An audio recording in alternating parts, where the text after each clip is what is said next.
Jadi,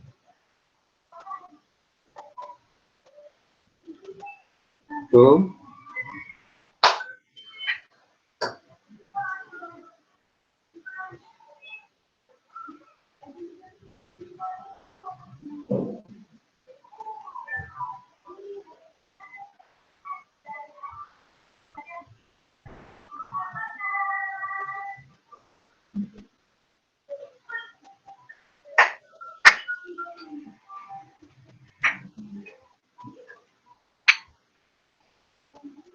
Ya, silakan. Ada moderatornya. Betul.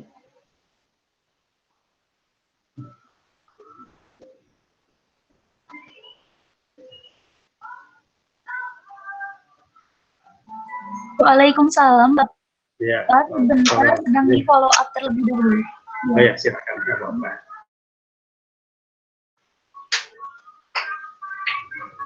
Ada Pak Firman itu ya, Pak Firman dari Serang. Alhamdulillah. Mohon ini namanya. Alhamdulillah. Satu nuhun Pak Firman.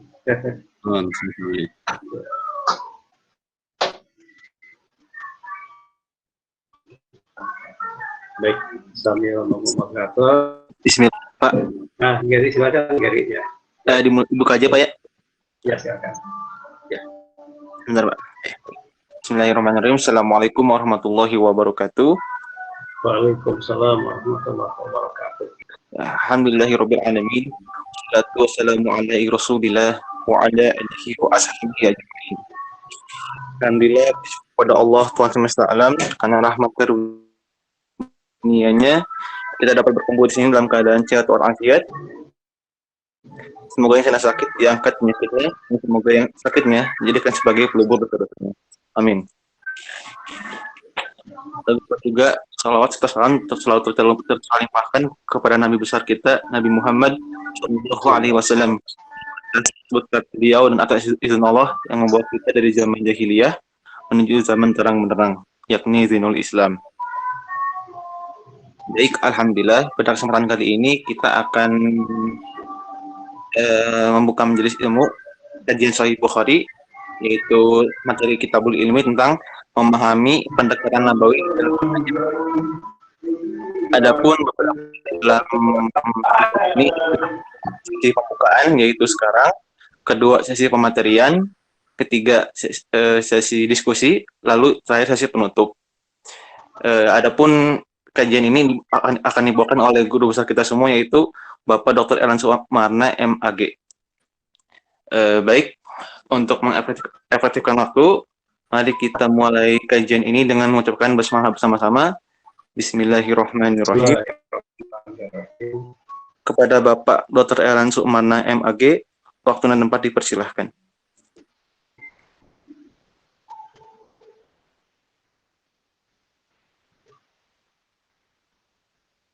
Ya, baik. Bismillahirrahmanirrahim. Assalamualaikum warahmatullahi wabarakatuh.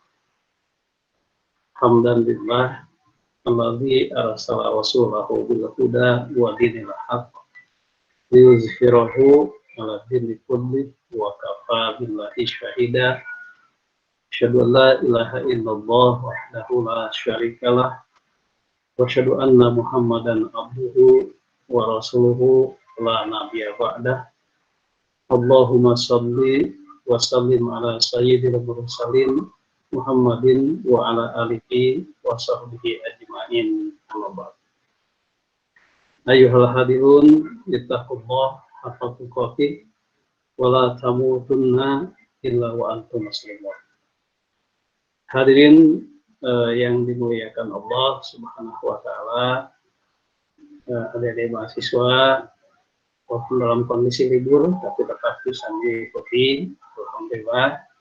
Demikian juga Bapak Ibu dosen baik yang di pusat maupun yang di Kamda, maupun tentu saja Bapak Ibu dosen di tempat perguruan tinggi yang lainnya.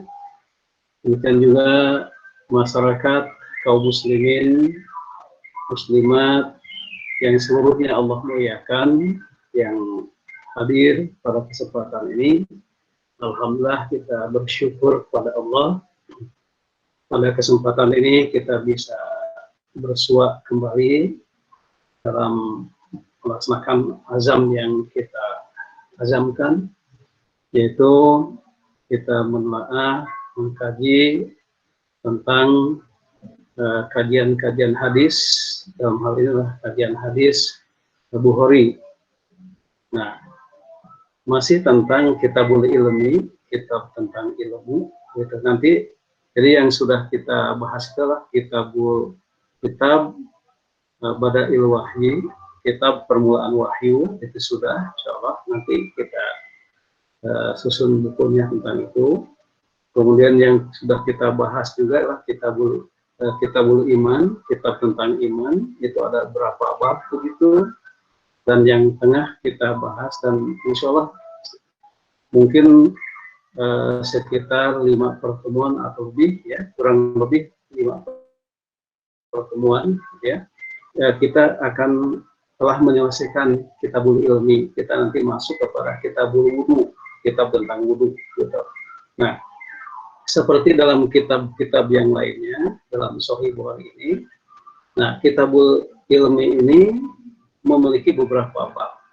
Yang pada kesempatan ini kita masuk pada bab al-ilmi, bab tentang ilmu, wal izoti, dan bab tentang memberikan nasihat bilaili pada waktu malam. Begitu.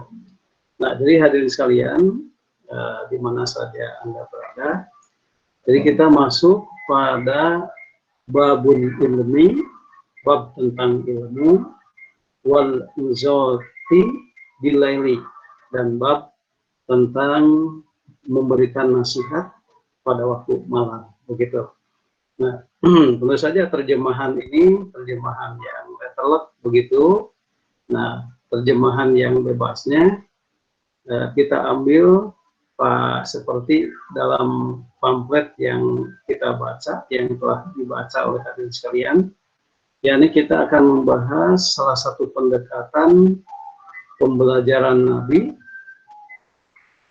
ya, di salah satu pendekatan pembelajaran Nabi. Nah, bagian pertama, nanti bagian keduanya dan lain sebagainya kita bahas nanti.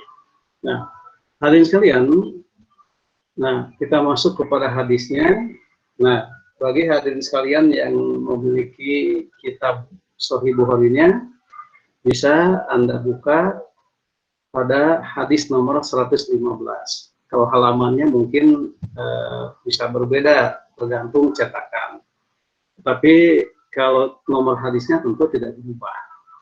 Jadi nomor hadisnya nomor 115, bab tentang ilmu wal izoti billail.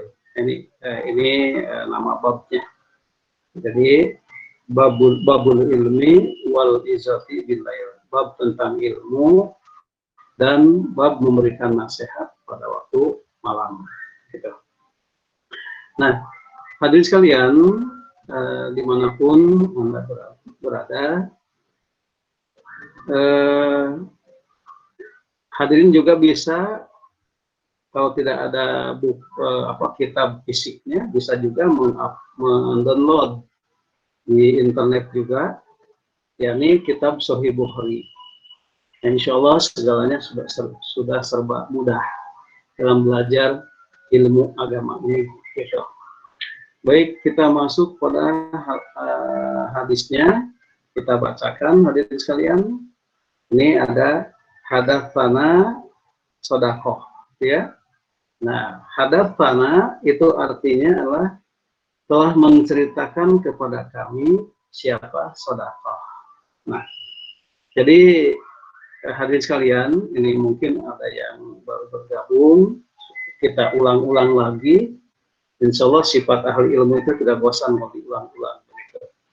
Nah, jadi pertanyaannya, kenapa kalau kita mempelajari hadis itu ada kata-kata hadatsana, akhbarona, dan sebagainya. Nah, itu perlu diketahui bahwa kajian Al-Quran dengan kajian hadis itu berbeda. Kalau kajian Al-Quran, kita langsung dihadapkan kepada teks Al-Quran itu sendiri. Jadi, kalau kita membuka Al-Quran langsung, misal, A'udzubillahiminasyaitonirrajim, Bismillahirrahmanirrahim, Alif Lam Mim, misal begitu. Dzalikal kitabu la raiba fihi dan selanjutnya begitu. Jadi langsung ke teksnya. Sementara kalau kajian hadis, kita sebelum kita sampai kepada teks hadis itu sendiri, maka kita akan dihadapkan dulu kepada rawi dan sanadnya. Nah, begitu. Nah, jadi karena itu dalam rangka menceritakan rawi dan sanadnya itu, Imam Bukhari ketika menuliskan hadis dari apa yang didapat dari gurunya, dia menceritakan dulu sumber-sumber pengambilannya atau sumber-sumber rujukannya. Nah, kalimat hadatsana sodaqoh itu adalah dalam rangka menceritakan rujukannya dulu, begitu, menceritakan sumber-sumber pengambilannya dulu, begitu. Nah, di sini ini kalimat hadatsana telah menceritakan kepada kami itu adalah perkataan Imam Bukhari, berhubung karena kita tengah mempelajari Sahih Bukhari. Kalau kita mempelajari Sahih Muslim, tentunya kalimat hadatsana itu siapa yang kata siapa nih hadatsana itu? Kata Imam Muslim. Demikian juga kalau kita tengah mempelajari Abu Dawud, Sunan Abu Dawud, Sunan At-Tirmidzi, maka kata-kata yang pertama hadatsana itu merujuk kepada si penyusun buku itu. Nah, karena kita tengah mempelajari Sahih Bukhari, artinya yang menyusun kitab itu adalah Sahih Bukhari, maka kalimat hadatsana tadi, itu yang pertama, hadatsana telah menceritakan kepada kami, itu adalah ungkapan daripada Imam Bukhari. Nah, begitu. Jadi kata Imam Bukhari, hadatsana telah menceritakan kepada kami, siapa? Nah, ini Sodaqoh. Sodaqoh itu nama orang, itu gurunya Imam Bukhari yang meriwayatkan hadis kepada beliau. Nah, kemudian akhbarona telah menceritakan kepada kami Ibnu Uyainah. Nah, akhbarona artinya telah mengabarkan kepada kami. Ini adalah perkataan Sodaqoh, gurunya tadi. Jadi dengan demikian, hadirin sekalian,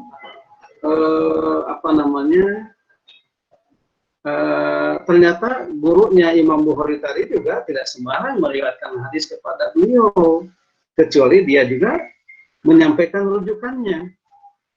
Nah, apa kata beliau? Kata Imam Sodaqoh, akhbarona telah mengabarkan kepada kami, itu kepada Sodaqoh, siapa? Ibnu Uyainah, gurunya, yaitu Ibnu Uyainah. Nah, begitu.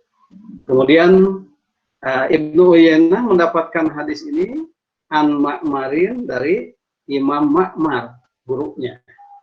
Imam Ma'mar mendapatkan hadis dari siapa? Itu Anid Zuhri dari Imam Zuhri. Imam Zuhri mendapatkan hadis dari siapa? An Hindin dari Hindun. Nah, kemudian Hindun mendapatkan hadis dari siapa? An Ummi Salamah dari Ummu Salamah. Nah, wa Amr. Nah, ternyata Hindun ini mendapatkan hadisnya dari dua orang gurunya, yaitu dari Ummu Salamah dan dari Amr. Dan dari Amr ini. Dari Amr, kemudian ada wa lagi, wa Yahya bin Sa'id dari Yahya bin Sa'id. Ya, kemudian Ani Zuhri dari Zuhri, An Hindin dari Hindin kembali, An Ummi Salamah dari Ummi Salamah. Ya. Kemudian qalat berkata itu Ummu Salamah.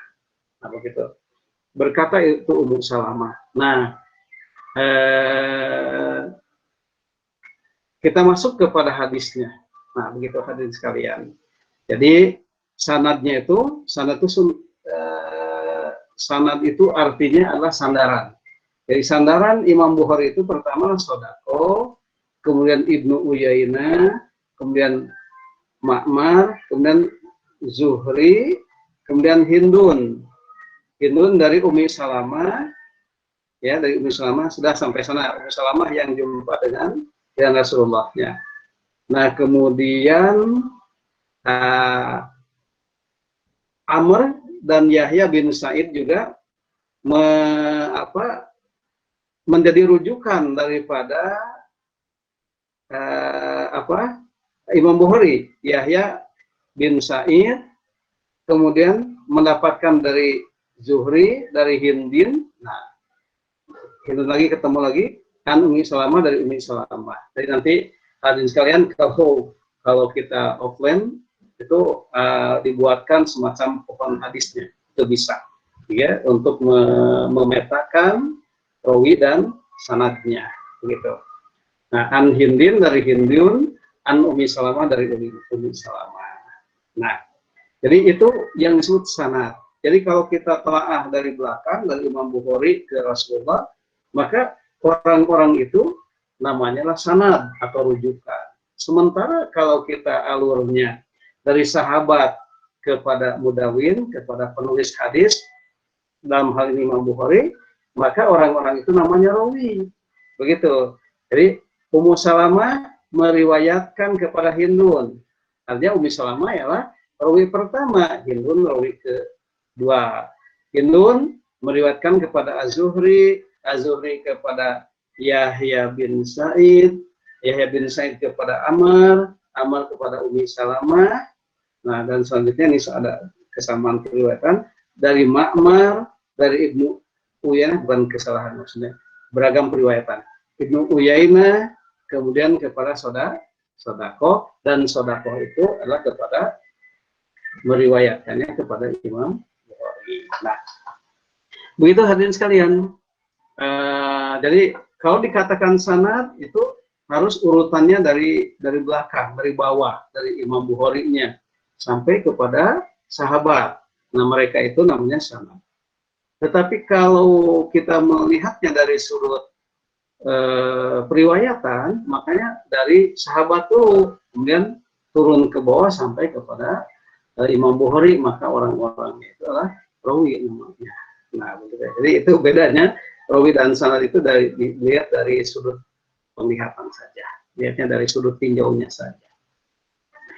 Baik, hadirin sekalian, qalat berkata, siapa itu Ummu Salamah? Kata Ummu Salamah, istaiqadha, telah bangun siapa an-nabiyyu, Nabi sallallahu alaihi wasallam. Ya, Nabi sallallahu alaihi wasallam telah bangun dzata lailatin, pada suatu malam. Nah, jadi Ummu Salamah itu menceritakan bahwa Nabi suatu malam bangun, gitu ya.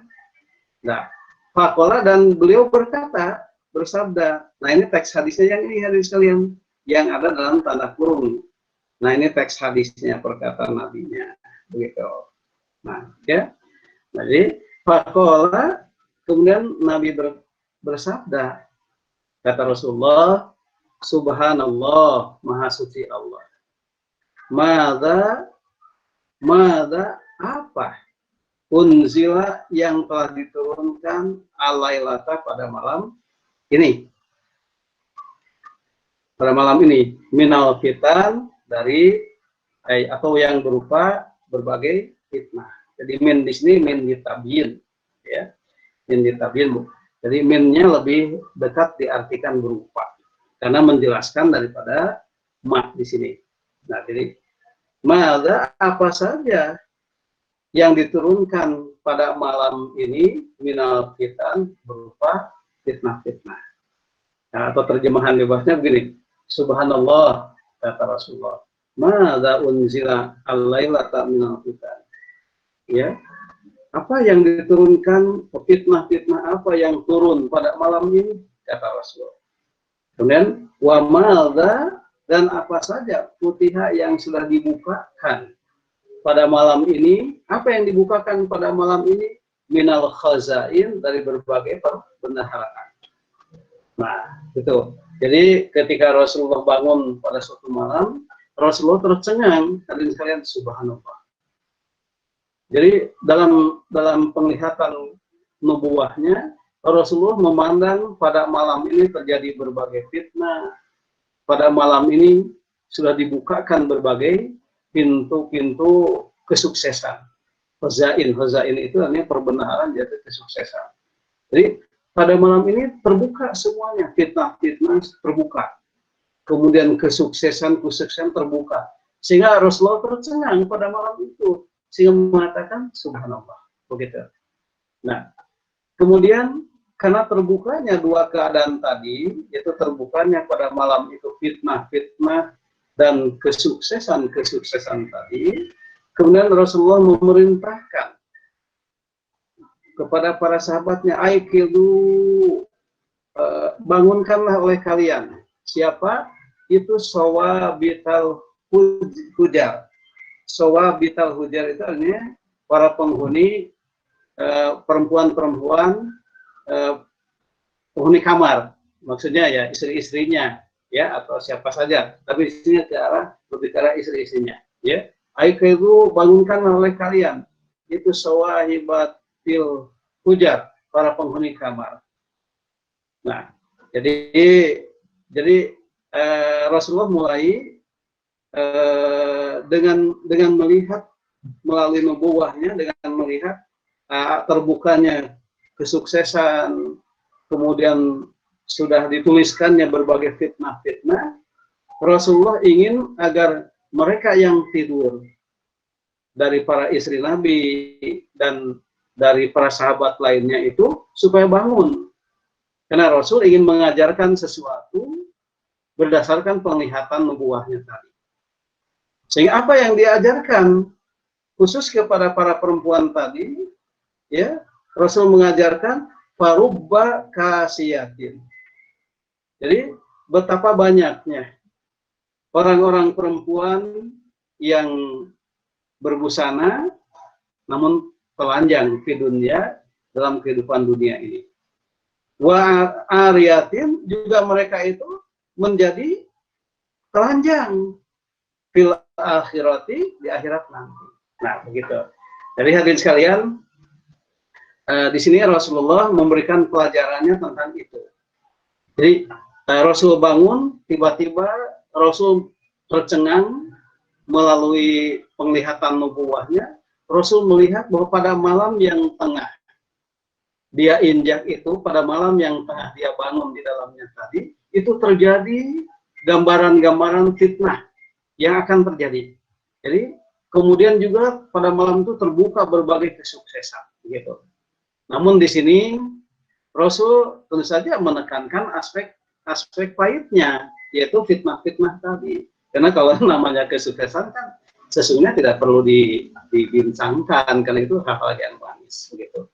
Nah, jadi Rasul kemudian meminta dibangunkan semua orang, ya, terutama Rasul tekankan kepada sawahibatil hujar, yaitu para penghuni kamar. Dalam hal ini adalah kepada para istri Nabi yang jadi suri tauladan.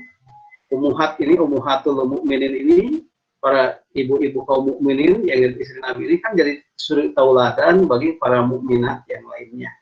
Nah, kata Rasulullah, betapa banyak wanita-wanita yang berpakaian di dunia ini namun telanjang, begitu ya. Nah, orang seperti itu, wanita seperti berpakaian tapi telanjang tadi, itu ariyatin fil akhirah, tentu saja bertelanjang juga di akhirat nanti. Nah, begitu hadirin sekalian. Nah, jadi pembelajaran Rasulullah, nasihat Rasulullah, pengajaran Rasulullah tentang rubba kasiyatin fid dunya ariyatin fil akhirah tadi Rasul berikan pada waktu malam ini. Nah, begitu. Ini hadirin sekalian, mungkin terjemahannya ini terjemahan bebasnya, begitu bisa oleh hadirin dipoto, ya. Ini boleh dipoto dulu hadisnya. Nah, ini hadisnya, terjemahannya yang ini. Atau jika hadirin sekalian membutuhkan apa itu soft file-nya, boleh hadirin sekalian mungkin bisa chat ke di sini ada penyelenggaranya, yaitu ada Gary, kemudian juga ada adik Silmi ya, ada adik Giri Silmi, mereka insya Allah akan menyampaikan kalau ada permintaan. Atau mungkin dari masyarakat, dari ibu bapak dosen, dari masyarakat, kaum mukminin di mana saja hadirin berada, bisa membutuhkan juga bisa chat ke saya, nanti kita buat grupnya untuk mendapatkan file-filenya, begitu. Maksudnya mendapatkan materi ini, gitu. Nanti kita share. Hadirin sekalian, coba kita lihat penjelasan hadisnya. Nah, hadis ini, hadirin sekalian, menjelaskan tentang salah satu pendekatan Rasulullah Shallallahu Alaihi Wasallam. Jadi hadis ini menjelaskan tentang salah satu pendekatan Nabi Shallallahu Alaihi Wasallam dalam memberikan pelajaran dan tentunya nasihat. Ya, jadi menjelaskan tentang salah satu pendekatan Nabi dalam memberikan pelajaran atau nasihat. Nah, salah satu pendekatan beliau itu adalah menggunakan waktu malam. Nah, jadi waktu malam itu adalah salah satu instrumen yang digunakan oleh Rasulullah Shallallahu Alaihi Wasallam dalam memberikan nasihat kepada beliau. Nah, begitu ini adalah salah satu pendekatan. Nah, hadirin sekalian, sebagaimana kita ketahui, ya, bahwa beliau pun juga tentu tidak mengajarkan, tidak menggunakan instrumen waktu malam saja. Beliau juga menggunakan waktu siang, ya, menggunakan waktu siang, nih, waktu siang, atau momentum lainnya yang di sana terdapat sumber belajar, begitu. Itu selalu oleh Rasulullah digunakan untuk momentum yang di sana ada sumber belajar, itu oleh Rasulullah selalu dijadikan sebagai instrumen untuk mengajari para sahabatnya. Dan momentum itu tentu saja merupakan pendekatan-pendekatan beliau. Misal momentum apa saja yang selalu digunakan oleh Rasul selain waktu malam, ada waktu siang. Nah, kebetulan dalam hadis ini waktu malam yang digunakan oleh Rasul. Juga momentum gerhana bulan, gerhana matahari. Kemudian ada momentum wabah penyakit. Itu semua momentum yang terjadi dalam kehidupan ini kecerdasan Rasul itu dijadikan sebagai alat untuk mengajari kepada sahabatnya tentang keimanan dan keislaman tentunya. Nah, momentum-momentum seperti itu namanya lah di Rasulullah mengajar berdasarkan momentum di mana letak sumber belajarnya berada. Jadi dalam hal ini, ada 3 pendekatan pengajaran nih. Ada 3 pendekatan pengajaran yang dilakukan oleh Rasulullah Shallallahu Alaihi Wasallam dalam memberikan nasihat atau pembelajaran kepada sahabat. Yang pertama, Rasul mengajari mereka berdasarkan momentum di mana letak sumber belajarnya berada. Nah, ini kepandaian Rasulullah. Nah, karena memang materi pembelajaran itu kan sesungguhnya berserakan di sekitar kita, begitu. Jadi materi pembelajaran itu berserakan di sekitar kita. Nah, salah satunya Rasul memilah. Ada Rasul yang pertama pendekatan yang dilakukan berdasarkan momentum di mana letak sumber belajarnya berada. Misal apa? Misal seperti malam hari berdasar hadis ini. Nah, malam hari ini kan Rasulullah tercengang tadi, Masya Allah, ya, Subhanallah. Pada malam ini ternyata sudah digariskan berbagai fitnah akan terjadi. Kemudian juga sudah digariskan, sudah dibukakan berbagai macam kesuksesan. Nah ini pada malam ini terjadi sumber belajar. Kemudian Rasulullah membangunkan mereka dan memberikan pelajaran berdasarkan sumber belajar yang ada di malam hari itu. Demikian juga ada momentum lainnya, misal gerhana bulan. Nah, pada waktu gerhana bulan itu Rasul kemudian berkhutbah dalam sholat gerhana ya, dalam sholat gerhana itu Rasul berkhutbah memberikan pelajaran ya, dan lain sebagainya banyak hadis-hadis yang terkait dengan itu. Nah, insya Allah itu akan dituliskan nanti hadis sekalian dalam buku tentang belajar dan pembelajaran bersama Rasulullah SAW. Nah, pendekatan yang kedua ini hadis sekalian lah, pendekatan berdasarkan momentum psikologis subjek didiknya. Nah, ini momentum yang kedua.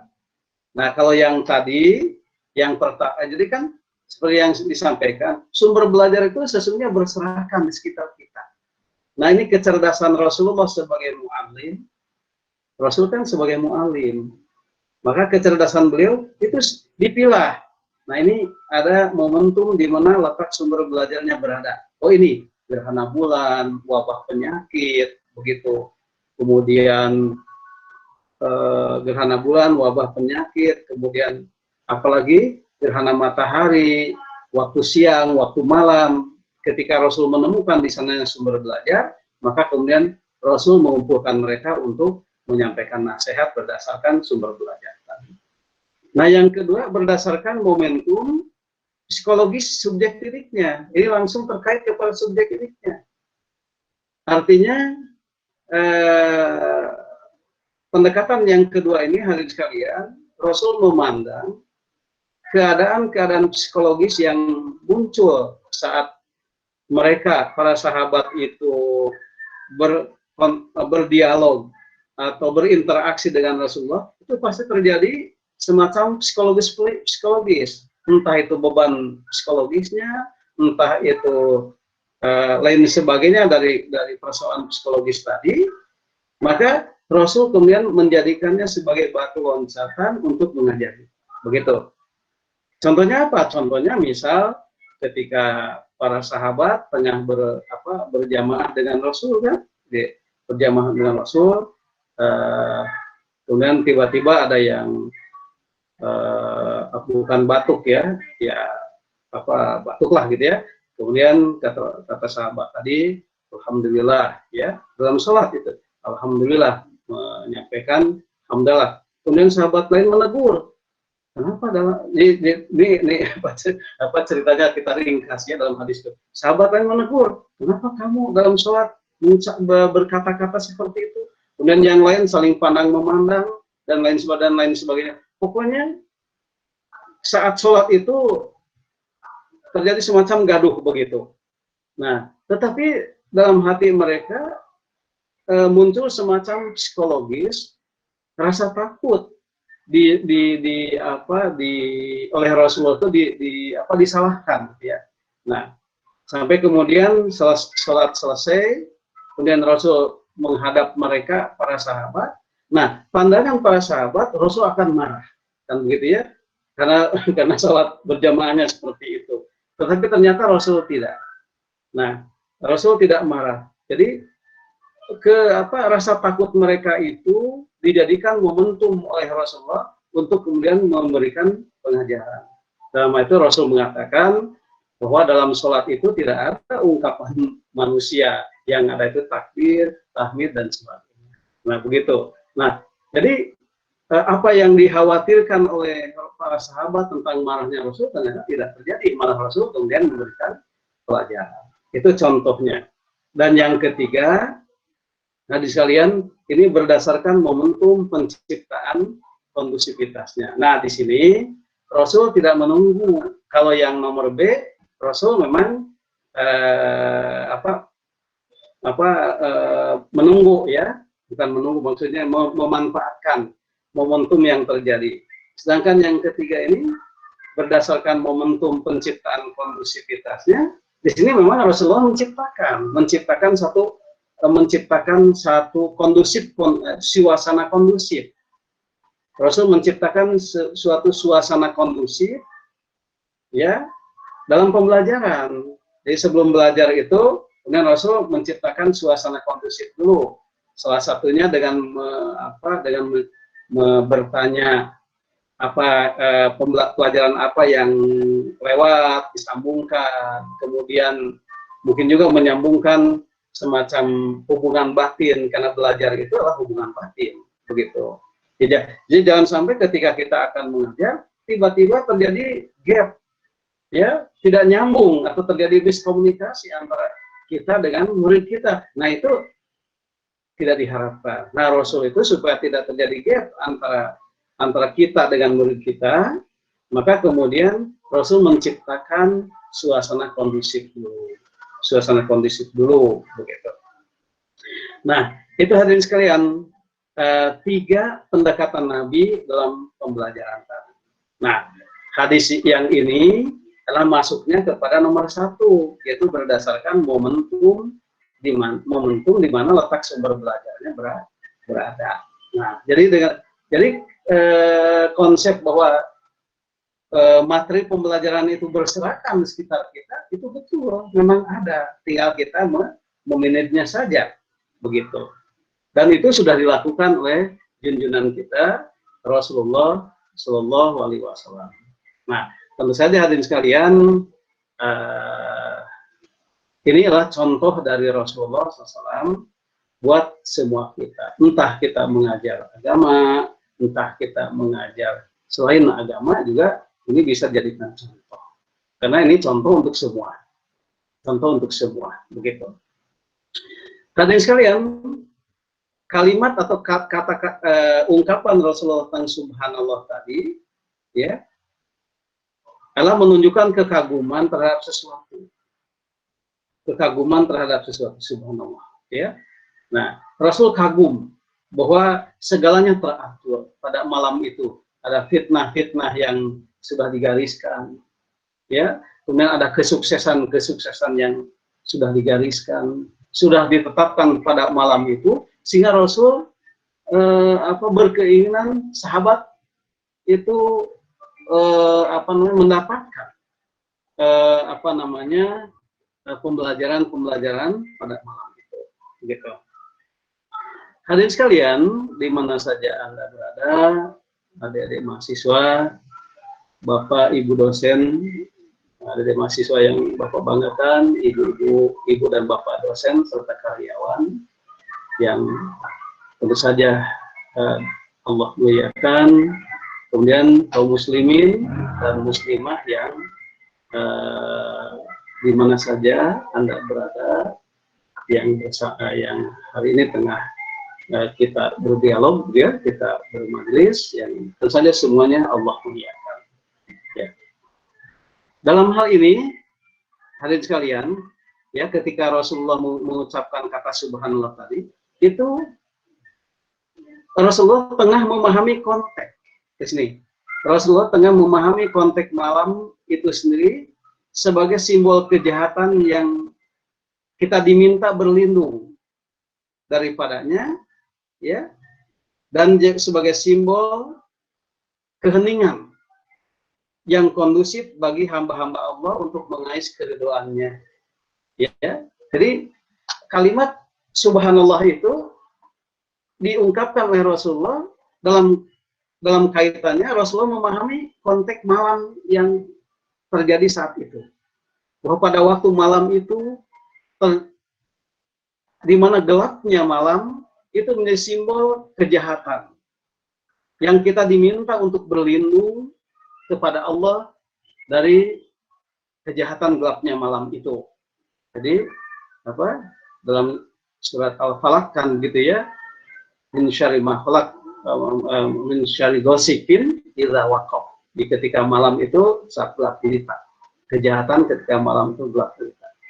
Namun demikian juga di balik gelapnya malam itu tadi sebenarnya ada suasana yang kondusif, keheningan yang kondusif bagi hamba-hamba Allah untuk mengais keridhoannya hingga mendapatkan kesuksesan dunia dan akhirat sebagaimana disampaikan dalam hadis tadi. Malam itu Rasulullah tercengang, ada berbagai fitnah yang digariskan dan terbukanya berbagai suasana, berbagai perbendaharaan langit yang siap dikucurkan oleh Allah Subhanahu wa Ta'ala kepada siapa? Tentu kepada mereka yang tengah zikir, tengah sujud kepadanya. Sehingga kalimatnya dalam Al-Quran itu wa minal laili fatahajjad bihi, ya, wa minal laili bertahajud lah, ya. Nah itu kan wa minal laili fatahajjad, Masya Allah, mohon maaf nih, ya. Nah itu ayatnya seperti itu, ya. Asa ayat apa karobbuka maqamam mahmuda. Nah kalimatnya itu. Nah hadirin sekalian seperti itu. Kemudian yang ketiga, nah ini kita melihat bahwa fitnah apa yang telah diturunkan pada malam ini dan perbenaran apa yang telah dibukakan. Nah kalimat itu kan, nah ini hadisnya yang ini tadi hadirin sekalian ini. Nah ini ya, apa namanya, dan ini ya, mada unzila alailata minal fitan wa mada futiha minal khazain. Nah kalimat itu coba kita soroti, bahwa ucapan beliau tentang itu, bahwa fitnah apa yang telah diturunkan pada malam ini dan perbenaran apa yang telah dibukakan pada malam itu, artinya bahwa pada malam itu telah terjadi ketetapan dari apa yang telah ditentukan. Dan demikian juga pada malam itu sudah dibukakan berbagai perbenaran, berbagai kesuksesan. Sehingga dengan ketetapan ini akan muncullah berbagai fitnah dan kesuksesan di beberapa tempat. Nah, begitu hadirin sekalian. Nah, jadi pada malam itu Rasulullah membangunkan para sahabatnya untuk memahami konteks persoalan tadi. Ada fitnah yang kemudian kita harus bersiap-siap berlindung, harus bersiap memohon perlindungan kepada Allah dari berbagai fitnah yang sudah digariskan. Bisa salah satunya sekarang ini pandemi seperti ini kan sudah digariskan di suatu malam, begitu.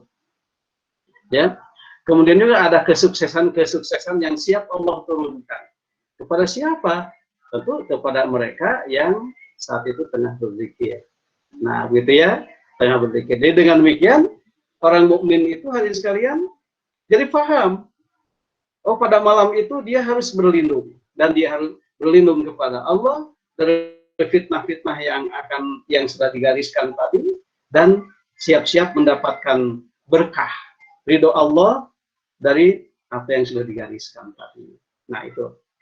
Nah hadirin sekalian, pada malam itu juga Nabi membangunkan para istrinya untuk memberikan pelajaran pada mereka, sehingga beliau bersabda nih khusus kepada para istri Nabi, Ummahatul Mukminin, yang tadi umum ya tentang fitnah dan kesuksesan tadi. Yang kedua nih ada kekhususan kepada mukminin, dalam hal ini kepada Ummahatul Mukminin, kepada para ibu-ibu kaum mukminin, ya, kepada para istri Nabi, kepada muslimat. Nah, kata Rasulullah, berapa banyak wanita yang berpakaian di dunia, tetapi di akhirat mereka telanjang. Begitu.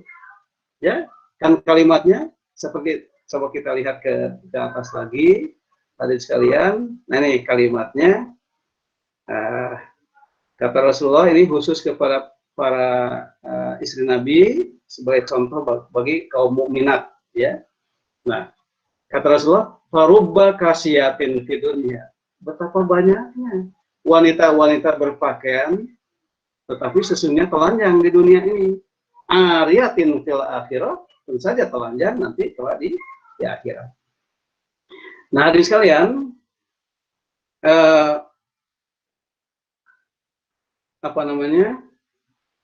kalimat tadi maksudnya adalah bahwa semua manusia di akhirat awalnya dalam keadaan telanjang.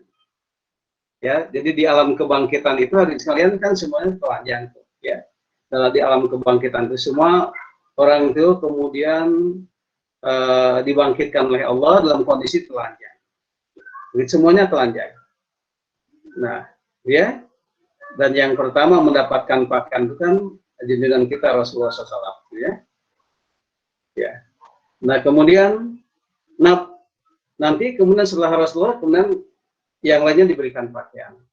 Tetapi khusus bagi mereka yang tadi telanjang di dunianya berpakaian telanjang begitu ya, di dunianya tentu saja di akhirat mereka pun juga telanjang, khusus bagi mereka wanita yang seperti itu, yang pakaiannya tidak syar'i. Maka ketika dibangkitkan di akhirat mereka telanjang. Orang-orang itu sudah berpakaian, tapi wanita-wanita seperti itu ya akan telanjang di akhirat itu. Nah, demikian hadirin sekalian kajian kita hari ini. Semoga ada manfaatnya. Saya serahkan kepada Gary, silakan Gary. Ya, baik, alhamdulillah. Kita sudah masuki sesi diskusi ya. Mungkin dari para hadirin jika ada pertanyaan boleh diketik lewat kolom chat ataupun buka open mic-nya lalu bertanya gitu. Mungkin ada pertanyaan dari hadirin, silahkan.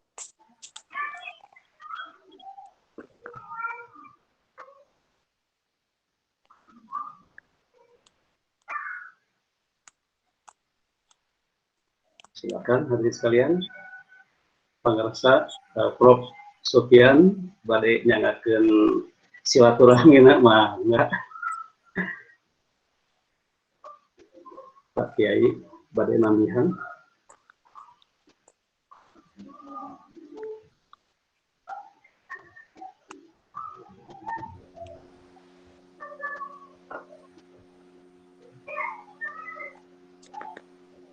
Assalamualaikum warahmatullahi wabarakatuh. Waalaikumsalam warahmatullahi wabarakatuh. Hari soal memanfaatkan waktu, memanfaatkan waktu malam di keheningan yang cukup menyentuh, dan mungkin bagi para mahasiswa gitu ya, belajar, memanfaatkan malam untuk belajar, untuk menghafal, akan lebih efektif ketimbang di waktu siang yang ramai. Walaupun ada juga yang belajar di waktu siang yang ramai itu efektif juga gitu. Nah, melihat dari tentang bab ilmu ini gitu, jadi kira-kira bila dimanfaatkan waktu malam untuk memahami, mendalami yang lebih fokus gitu ya, kira-kira utamanya seperti apa gitu. Punten Alhamdulillah, hati nuhun jazakallahu khairan Pak Kiai yang sudah menyampaikan silaturahminya kepada kita. Hadirin sekalian, ini ada silaturahmi dari Pak Kiai Sufyan. Ingin kita ini membahas lebih jauh lagi tentang waktu malam terkait dengan belajar kita. Apakah kita manfaatkan dengan belajar atau kita memanfaatkannya dengan tahajud begitu. Dan ini Pak Kiai ini senantiasa mengingatkan terhadap dalam grup itu hatur nuhun Pak Kiai atas yang mengucapkan salat tahajud. Alhamdulillah ya. Jadi kira-kira yang mana ini hadirin sekalian? Terima kasih Pak Kiai atas bahasannya. Hadirin sekalian yang Allah muliakan, memang secara umum begitu. Di wa minal laili fatahajjat bihi nafilatan lak. Asa ayab alfa rabbuka maqaman mahmuda gitu. Jadi kalau kita melihat dari sirah tadi, Nabi itu memang memberikan pelajaran dulu pada waktu malam itu. Kemudian tentu saja beliau pun dalam riwayat yang lain juga, kecuali hanya satu atau dua kali Rasul itu tertinggal sholat tahajudnya, tapi beliau ganti di waktu siang, gitu. Ganti di waktu siang. Jadi Rasulullah itu pernah tertinggal sholat tahajudnya satu atau dua kali, dan kemudian diganti pada waktu siang sholat tahajudnya gitu. Karena Rasul merasa bersedih meninggalkan sholat tahajud tadi. Imam Al-Ghazali bahkan menangis terisak-isak karena dia tertinggal sholat tahajudnya gitu. Nah, jadi ini Tetapi di lain sisi ada juga riwayat Imam Syafi'i ketika beliau itu tengah berziarah, tengah bertamu kepada Imam Ahmad muridnya. Nah, kemudian terjadi ada semacam salah paham.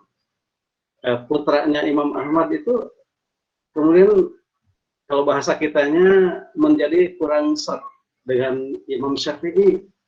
Dalam pandangan beliau, kok Imam Syafi'i itu seorang imam yang soleh, seorang imam kenapa tidak tahajud? Kenapa tidak tahajud? Orang-orang tahajud, Imam Syafi'i malah terus menulis saja, menghabiskan waktu malam itu dengan menulis, dia tahajud, menulis terus. Sampai itu. Nah, kemudian mendapatkan curhatan begitu dari anaknya, kalau tidak salah, Imam Ahmad kemudian, nah di sini para imam itu akhlaknya mulia, mulianya para imam itu. Dia tabayun, tidak langsung menerima sepihak, gitu. Tabayun kepada Imam Syafi'i. Wahai imam, betul engkau tidak tahajud. Kata Imam Syafi'i memang benar. Kenapa? Apa latar belakang imam engkau tidak tahajud? Kata Imam Syafi'i, subhanallah, saat itu saya melihat di depan mata saya itu ada kitabullah dan ada sunnah rasulnya, sehingga saya tidak mau terlewat. Tidak mau terlewat untuk menuliskan semua apa yang terlihat dari kitab Allah dan sunnahnya. Di dalam pandangan Imam Syafi'i saat itu memang Imam Syafi'i tengah melihat, kalau bahasa kitanya lagi terbuka ilham, ilmu yang amat sangat dan tidak boleh terlupakan, tidak boleh hilang, sehingga kemudian dia menulis begitu. Nah, mungkin kepada adik-adik mahasiswa ini Pak Kiai, ini memang kita ini harus siap pulpen di pesak kita. So nanti kalau kita tengah nulis skripsi atau tesis atau disertasi itu, ilham itu kalau kemudian tiba-tiba lihat langsung ditulis. Nah, mungkin juga Imam Syafi'i saat itu akan sholat, tetapi karena tiba-tiba dia tengah berurai terus tanpa ada jeda waktu, itu ilmu dari Allah, jadi kemudian dia menuliskannya begitu. Nah, ya hadirin sekalian, kemudian coba kita kembali kepada bahasan yang disampaikan oleh Pak Kiai kepada kita tadi, bahwa memang secara umum waktu malam itu memang harus dilakukan untuk sholat, untuk berzikir kepada Allah. Nah, hadis ini tidak menceritakan tentang sholat tahajud, tetapi menceritakan bagaimana Rasulullah bangun pada waktu malam. Nah, pada waktu malam kemudian memberikan pelajaran, begitu. Nah, kemudian dipahami oleh Imam Syafi'i mungkin terkait dengan itu. Nah, jadi dengan demikian, secara umum nas-nas yang ada baik dalam Al-Quran atau As-Sunnah itu memerintahkan kita untuk tahajud. Tetapi pada hal-hal yang khusus terkait dengan ilmu yang Allah berikan pada saat itu harus segera ditangkap. Karena ilmu itu adalah zikir juga. Ilmu itu zikir juga, gitu. Nah, tentu saja kalau kemudian kita bangunnya relatif tidak jam 3, agak siang jam 2 seperti Pak Kiai Prof. Sofian sudah suka membangunkan kita nih para adik-adik mahasiswa dan masyarakat seluruhnya, masyarakat kaum muslimin, ketika beliau membangunkan itu jam 2. Ya alhamdulillah kalau kita bangun jam 2 itu insya Allah kalau memang diberikan rezeki oleh Allah pemahaman, silahkan tulis dulu dan setelah itu silahkan sholat, itu lebih bagus tentunya. Tetapi memang itulah dia. Kalau memang tengah syarat waktunya dan tiba-tiba diberikan pemahaman kepada Allah, tulis saja, insyaallah. Ya kan. Hatur nuhun Pak Kiai, silaturahmina, alhamdulillah. Juga demikian hadirin sekalian. Jadi itu bagi kita yang tengah skripsi, bagi kita yang tengah tesis, bahkan disertasi, memang waktu malam itu sangat kondusif.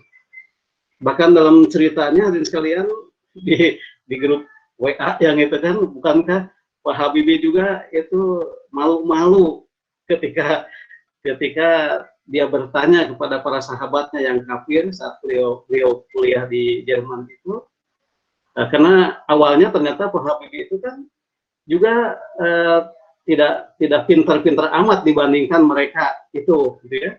Nah, dia bertanya, kenapa? Nah, kemudian para sahabat kafir yang bule itu juga malu-malu untuk mengatakan rahasianya kepada Pak Habibie. Tapi karena didesak ya dia sampaikan juga rahasianya memang pada waktu malam itu, gitu ya. Nah, jadi di waktu malam itu dia mandi pagi, gitu ya, kemudian segerlah badannya dan kemudian dia menelaah buku, belajar dan sebagainya, gitu. Karena pada waktu itu memang kondisi psikologis amat kondusif untuk belajar, begitu. Nah, sehingga kemudian Pak Habibie tersipu malu, dia seorang Muslim tapi ternyata untuk saat itu, gitu ya, tidak melakukan, sehingga kemudian setelah itu dia belajarnya di waktu malam, tentu saja dengan tidak meninggalkan sholat tahajud. Nah, jadi hadirin sekalian, itu dia tengah malam, sepertiga malam, kalau bisa kita menggunakan, karena mungkin juga Pak Kiai ya, inspirasi ilmu itu kan tidak senantiasa setiap malam tentunya, tapi insya Allah bagi mereka yang sudah terbuka ketajaman hatinya untuk membuka tabir-tabir hakikat, insya Allah bisa terbuka terus. Maka disiapkanlah catatan-catatan kecil, gitu, dan lain sebagainya. Jazakallah khairan Pak Kiai. Silakan yang lainnya, atau dari Pak Kiai daripada nambihan, enggak.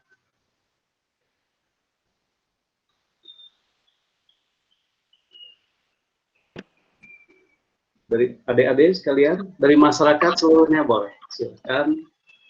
Oh, ada ya Pak Ustadz Jaja, mangga Pak Ustadz Jaja, lihat di silaturahmi. Assalamualaikum warahmatullahi wabarakatuh. Waalaikumsalam warahmatullahi wabarakatuh. Hatur nuhun Pak Kiai, kita tadi ngadangkeun mung sambil ayat terapi. Mangga. Pak Prof Sopian juga wilujeng tiasa gabung. Sakedik ya, ieu mah nimbrung lah supados silaturahim. Pak Ustadz elan hoyong diulas sakedik we. Eta bentena aya sunan, aya kumpulan hadis ning namina teh rupi-rupi, aya musnad, aya sunan, eta bentena kumaha eta bentena. Hatur nuhun. Alhamdulillah. Saya silaturahmi di Ustadz Jaja, hadirin sekalian. Jadi beliau itu para guru kita, Pak Kiai, Pak Ustadz Jaja itu memberikan silaturahmi buat kita, ya buat mengulas lebih jauh. Gitu.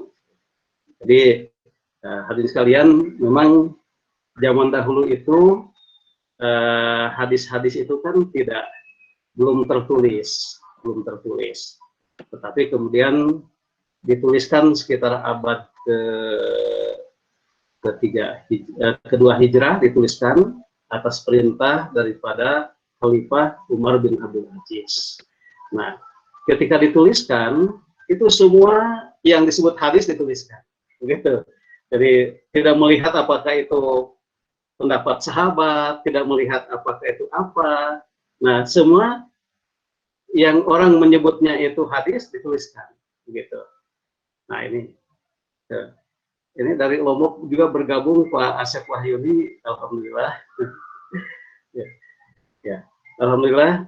Nah, jadi pada waktu awal mula dituliskan hadis itu dari riwayat satu ke riwayat lainnya, itu semua orang yang mengatakan atas nama itu dari Rasulullah dituliskan, termasuk hadis-hadis yang belakangan ini kita ketahui hasil identifikasi itu bukan hadis, itu adalah pepatah, itu adalah peribahasa dan sebagainya. Itu seperti itu. Nah kemudian terkait dengan metodik penulisannya beragam. Ada yang dihimpun berdasarkan alfabet nama sahabat. Itu yang kemudian disebut musnad. Kitab musnad. Nah, jadi kitab musnad, kitab-kitab hadis musnad itu adalah himpunan hadis-hadis yang metodik penulisannya berdasarkan alfabet nama-nama sahabat. Gitu. Jadi kalau Abu Bakar, dari Abu Bakar terus hadisnya apa saja. Misal ba dari ba apa saja, ba ta dari ta terus dan sebagainya. Gitu. Nah, itu yang disebut dengan musnad hadirin sekalian. Nah, ada juga yang menuliskan hadisnya berdasarkan metode fikih, pembahasan fikih. Nah, jadi kalau pembahasan fikih itu kita lihat ada yang dari kitab Toharoh dulu, dari kitab Toharoh terus. Nah, hadis-hadis yang ditulis berdasarkan tema-tema fikih namanya itu musannaf. Musannaf. Tetapi kalau ada juga yang ditulis berdasarkan tematik, namanya kitab Al-Jami. Al-Jami itu adalah kitab-kitab hadis secara tematik ditulisnya. Contohnya apa? Contohnya ya Imam Bukhari ini. Imam Bukhari itu termasuk adalah Kitabul Jami. Kitab hadis yang ditulis berdasarkan tema. Hadirin sekalian, kita lihat dalam Imam Bukhari itu ada Kitabul Iman, tentang iman saja. Kitabul Ilmi, tentang ilmu saja. Nah, nanti kita setelah insya Allah 5 kali pertemuan, sekitar kurang lebih 5 kali pertemuan, kita masuk kepada Kitabul Wudu, tentang wudu. Nah, tentang kemudian Kitabul Jihad, Kitabul Mawaris, dan selanjutnya. Nah, hadis-hadis yang ditulis dengan metode kumpulan tematis seperti tadi, namanya Al-Jami. Contohnya adalah Imam Bukhari ini. Imam Bukhari, Muslim. Gitu. Mulai yang musnad itu musnad Imam Syafi'i, musnad Imam Ahmad. Kemudian yang musannaf itu seperti kitab musannafnya Al-Muwatta karangan Imam Malik dan sebagainya. Hatur nuhun Ustaz Jaja. Betapa insya Allah hadirin sekalian kalau kita belajar hadis itu, jangankan mungkin ini bapak-bapak para ustaz yang yang kita ini sudah punya umur, itu melihat kitab-kitab hadis itu, jangankan kita yang sudah usianya sudah ini, itu habis duluan usia kita daripada habis kitabnya gitu. Nah, oleh karena itu kepada adik-adik mahasiswa ini, adik-adik mahasiswa Bapak tekankan ya, kalian itu belajarnya dari awal. Itu pun juga kalian tidak akan sesuai nih usia kita gitu ya. Ya, tidak, jadi daripada habis kitab itu usia kita tidak sampai. Oleh karena itu kepada semua kita tentunya, kepada adik-adik yang Bapak cintai, kemudian juga tentu saja nasihat ini juga kepada saya sendiri, juga kepada Bapak Ibu dosen, karyawan, dan masyarakat seluruhnya yang Allah muliakan. Insya Allah semampu kita belajar, tidak ada kata terlambat. Insya Allah di TV Edu ini telah di kajian-kajian nanti tiap malam minggu kenapa Sofyan minggu kita ada Pak Kiai Haji Prof Sofyan akan menyampaikan bahasan-bahasan tematisnya itu. Sementara Pak Ustadz Am, Pak Kiai Am itu tafsir dari mulai Al-Fatihah. Nanti insya Allah Ustadz Jaja juga akan yang juga, karena memang ilmu agama itu wajib tembus untuk siapapun kita, entah kita ilmu petani, entah kita siapa, ilmu agama itu wajib karena keislaman kita. Pak Ustaz ya. Atur nuhun pisan. Jazakallah. Adik-adik mahasiswa, ini sudah habis waktunya. Ya, silakan ditulis saja kepada adik-adik, kepada Bapak Ibu, masyarakat seluruhnya yang akan menyampaikan silaturahminya. Jadi karena waktunya sudah lebih, alhamdulillahirobbilalamin. Tutup aja Pak. Silakan ditutup. Ya, baik. Alhamdulillahirobbilalamin. Alhamdulillah kita sudah sampai di penghujung acara, yaitu sesi penutup. Terima kasih pada hadirin yang sudah menyempatkan waktunya untuk hadir di majelis ilmu ini. Semoga ilmu yang kita dapatkan bermanfaat dan semoga manfaat itu kembali kepada pemateri kita, guru besar kita semua, yaitu Bapak Dr. Elan Sumarna MAG. Baik, sebelum kita menutup kajian ini, mari kita ucapkan alhamdulillah bersama-sama. Alhamdulillahirabbil alamin. Subhanakallah wa Subhanallah, asyhadu an la ilaha illa anta astaghfiruka. Terima kasih. Assalamualaikum warahmatullahi wabarakatuh. Waalaikumsalam warahmatullahi wabarakatuh. Atur nuhun. Pada ujungnya keseluruhan saya. Sami-sami, Bapak Ibu dosen Salam warahmatullahi. Mangga permio Pak. Salam warahmatullahi wabarakatuh. Atur nuhun, Pak. Sami. Silakan adik-adik sekalian, masyarakat seluruhnya. Assalamualaikum warahmatullahi wabarakatuh.